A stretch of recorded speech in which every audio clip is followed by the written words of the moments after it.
ನನಗೆ ತೊಂದರೆ ಆಯಿತು ಸರ್. ಏನೋ ಅಮಾಯಕನ್ನ ಕರ್ಕೊಂಡೋಗಿ ಮೈಸೂರು ಕೇಸಲ್ಲಿ ಸಿಗಾಕ್ಸಕ್ಕೆ ಹೋದ್ರು ಸರ್.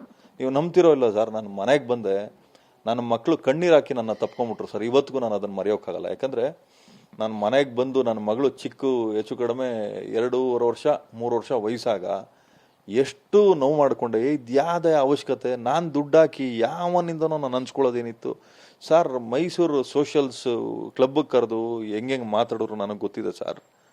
ವೆಪನ್ ತೆಗೆದು ಟೇಬಲ್ ಮೇಲೆ ಇಟ್ಟರು, ತಲೆಯಲ್ಲಿ ಹಿಡ್ಕೊಳ್ಳಿ, ಎಲ್ಲದನ್ನು ಸಹಿಸ್ಕೊಂಡು ಕೂತ್ಕೊಂಡು ನಾನು ಎಲ್ಲಿ ಕೊಡಬೇಕು ಕೊಟ್ಟೆ. ಅದಕ್ಕೆ ನಾನು ಹೇಳಿದ್ದು, ನಾನು ಯಾವತ್ತು ಕೈಲಾಗದ್ದು ನನ್ನ ಮಗ ಅಲ್ಲ. ನಾನು ಮನ್ಸು ಮಾಡಿದ್ರೆ ಏನು ಬೇಕಾದ್ರೂ ಮಾಡ್ತೀನಿ, ಆದರೆ ಕಾನೂನು ಚೌಕಟ್ಟಿನಲ್ಲೇ ಮಾಡ್ತೀನಿ. ನಾನು ಎಲ್ಲೆಲ್ಲಿ ಏನು ಎತ್ತ ನಮ್ಮಪ್ಪ ನನಗೆ ಹೇಳ್ಕೊಟ್ಟಿದ್ರು, ಏನೋ ಮಗನೇ ಯಾರಿಗಾದ್ರೂ ಬುದ್ಧಿ ಕಲಿಸ್ಬೇಕಾ, ಕಾಲ ಕಾಯ್ದು ಬಾಲ ಕೊಯ್ಬೇಕು ನೀನು, ಏನು ಹೇಳು, ಕಾಲ ಕಾಯ್ದು ಬಾಲ ಕೊಯ್ಬೇಕು ಅಂತ. ಯಾಕೆ ನಾನು ಭಾಳ ನೋವು ಮಾಡ್ಕೋತೀನಿ ಅಂದರೆ ಸರ್, ಆ ವಿಚಾರದಲ್ಲಿ ನಂದೇನು ಪಾತ್ರ ಇಲ್ಲ ಸರ್. ನನಗೆ ಈತ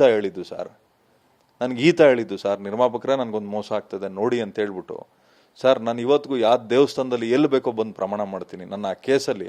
ಯಾಕೆ ಸರ್ ಅದಕ್ಕೆ ಅದನ್ನು ಇಲ್ಲಿವರೆಗೂ ಅದಕ್ಕೆ ಒಂದು ಕನ್ಕ್ಲೂಷನ್ ಕೊಡಲಿಲ್ಲ, ಏನಕ್ಕೆ ಕೊಡಲಿಲ್ಲ?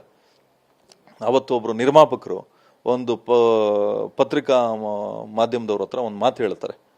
ಪೊಲೀಸ್ ಇಲಾಖೆಯವ್ರು ನನಗೆ ಹೇಳ್ತಾ ಇರೋ, ದರ್ಶನ್ ನೀನು ಅವನ್ನ ಸಿಗಾಕ್ಸಕ್ಕೆ ನೋಡ್ತಾ ಇದೆಯಾ, ಅದೇನಾದರೂ ಕರೆಕ್ಟಾಗಿ ಇನ್ವೆಸ್ಟಿಗೇಷನ್ ಆದರೆ ನೀನು ಒಳಗಡೆ ಹೋಗ್ಬಿಡ್ತೀಯಾ, ಎಲ್ಲ ನನಗೆ ಗೊತ್ತಿದೆ, ಪೊಲೀಸ್ನವ್ರಿಗೆ ಪ್ರೆಷರ್ ಇದೆ ಹಂಗಾಗಿ ಮಾಡಲಿಲ್ಲ ಅಂತೇಳಿ. ಅವತ್ತೇ ಪೊಲೀಸ್ ಇಲಾಖೆ, ಮೈಸೂರು ಪೊಲೀಸ್ ಇಲಾಖೆ, ಅವತ್ತು ನೀವು ನಂಬ್ತಿರೋಲ್ಲ ಸರ್ ಸಿಚುವೇಶನ್ ಹೆಂಗಿತ್ತು ಅಂದರೆ, ನಿರ್ಮಾಪಕರೇ ಒಂದು ಸ್ವಲ್ಪ ಬರ್ತೀರಾ ನಾವು ಮಾತಾಡ್ಬಿಡೋಣ ಅಂತ ನನ್ನ ಭಾನುವಾರ ಬೆಳಗ್ಗೆ ಕರೆಸ್ಕೊಂಡ್ರು ಸರ್. ಕರೆಸ್ಕೊಂಡ್ರೆ 2.5 ಅವರ್ ಆದರೂ ನಾನು ಫೋನ್ ತೆಗಿಲಿಲ್ಲ. ಕಟ್ ಮಾಡಿದ್ರೆ ನನ್ನ ಲೊಕೇಶನ್ ಒಬ್ಬರು ಒಂದು IPS ಅಧಿಕಾರಿ ನನಗೆ ಫೋನ್ ಮಾಡ್ತಾರೆ, ಉಮಾಪತಿ ಹಿಂಗಾಗಿದೆ. ಹ್ಞೂ ಸರ್, ಹೌದು ಸರ್. ದಡ್ಡನ ಮಗನೇ ನಿನ್ನ ಅರೆಸ್ಟ್ ಮಾಡೋಕ್ಕೆ ನೋಡ್ತಾ ಇದ್ದಾರೋ ಅಂತ. ನನ್ನ ಯಾಕೆ ಸರ್ ಅರೆಸ್ಟ್ ಮಾಡ್ತಾರೆ? ನಿನ್ನ ಒಂದೇನೋ ಟ್ರ್ಯಾಪ್ ಮಾಡೋಕ್ಕೆ ರೆಡಿ ಮಾಡಿದ್ದಾರೆ, ಆ ಟ್ರ್ಯಾಪಲ್ಲಿ ನೀನು ಸಿಗಾಕ್ಸಿ ನೀನೇನಾದರೂ ಬೇರೆ ಹೀರೋಗಳ ಜೊತೆಲಿ ಸಿನಿಮಾ ಮಾಡ್ತೀನಿ ಅಂತ. ಹ್ಞೂ ಸರ್. ಬೇರೆ ಯಾವುದೋ ಒಂದು ಹೀರೋದು ಪ್ರಾಪರ್ಟಿ ಕೊಡ್ತೀನಿ ಅಂತೇಳಿ. ಹ್ಞೂ ಸರ್. ದಡ್ಡ ನೀನು ಸಿಗಾಕ್ಸಕ್ಕೆ ನೋಡ್ತಾ ಇದ್ದಾರೆ ನೋಡೋ ಅಂತ. ಕೊನೆಗೆ ನಾನು ಆವಾಗ ಫೋನ್ ಮಾಡಿ ನಾನು ಹೇಳ್ತೀನಿ, ಸರ್ ನಾನು ಎಲ್ಲೂ ಹೋಗ್ತಾ ಇಲ್ಲ, ಮೈಸೂರು ಹತ್ರ ಅದು ಯಾವ್ದು ಸರ್ ಹೋಟ್ಲದು, ತುಂಬ ಹಳೆ ಹೋಟ್ಲು, ಸಮರ್ಥ ಯಾವುದೋ ಒಂದು ಹಳೆ ಹೋಟ್ಲಿದೆ, ಅಲ್ಲಿ ಎಲ್ಲ ಹೀರೋಗಳು ಅಲ್ಲೇ ಉಳ್ಕೊಳ್ಳೋರು, ಭಾಳ ಹಳೇದು, ಸಂದೇಶ್ ಹೋಟ್ಲ್ ಹತ್ರ, ಅಲ್ಲಿದ್ದೀನಿ ಸರ್. ನಾನೇ ಅವಾಗ ಇನ್ಸ್ಪೆಕ್ಟ್ರಿಗೆ ಫೋನ್ ಮಾಡ್ತೀನಿ, ಸರ್ ನಾನೇ ಬರ್ತೀನಿ ಅಂತ. ಅವಾಗ ಏನೇನು ನಡೀತು ನಿಮಗೆ ಗೊತ್ತಿದೆ ಸರ್. ಅವತ್ತೆಲ್ಲ ಪಾಪ ಮಾಧ್ಯಮದವರು ನೀವು ನನಗೆ ಮಾರಲಿ ನಿಂತ್ರಿ ಸರ್. ನೀವು ನಂಬ್ತಿರೋಲ್ಲ, ಅವತ್ತು ನನಗೆ ನೋವಾದಷ್ಟು ಯಾವತ್ತೂ ನೋವಾಗಿಲ್ಲ ಸರ್. ಸರ್ ಏಕಾಏಕಿ ನೀವು ನಂಬ್ತಿರೋಲ್ಲ, ನನಗೆ ಬದುಕಬೇಕಾ ಸಾಯ್ಬೇಕು ಅಂತ ಆಗೋಯ್ತು ಸರ್. ಅವತ್ತು ನಡ್ಕೊಂಡಿದ್ದ ರೀತಿ, ನನ್ನ ಬಗ್ಗೆ ಮಾಡಿದ ರೀತಿ, ನನಗೆ ತೊಂದರೆ ಕೊಟ್ಟಿದ್ದ ರೀತಿ, ಇವತ್ತು ನನ್ನ ಕ್ಷಮಿಸೋಂಗೆ ಇಲ್ಲ ಸರ್ ನಾನು ಅವ್ರನ್ನ.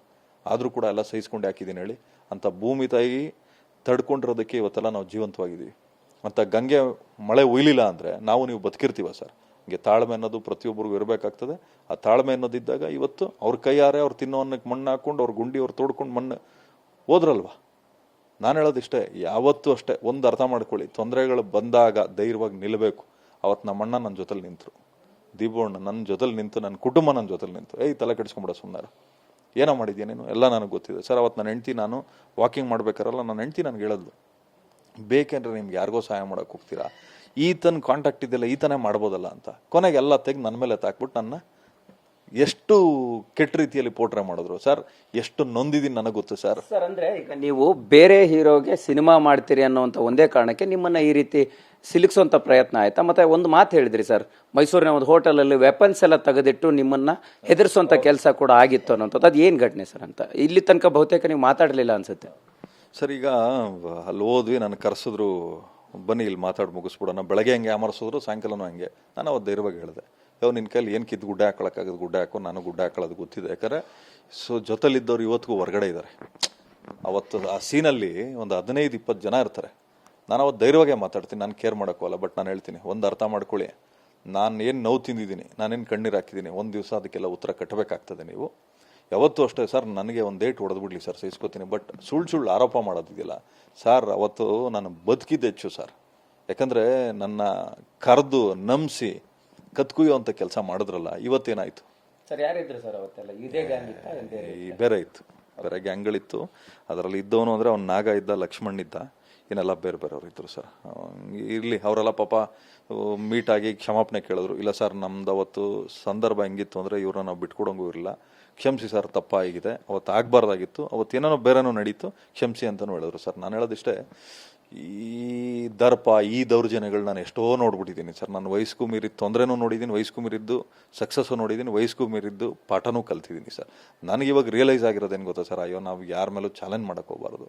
ನಮ್ಮ ಮನೆಗೆ ನಾವು ಬದುಕಿದ್ರೆ ಸಾಕಪ್ಪ, ಸಮಾಜಕ್ಕೆ ಏನು ಮಾದರಿ ಆಗ್ತದೆ ಮಾದರಿ ಆಗ್ಬೇಕು. ಸರ್, ಈಗ ಸಿನಿಮಾ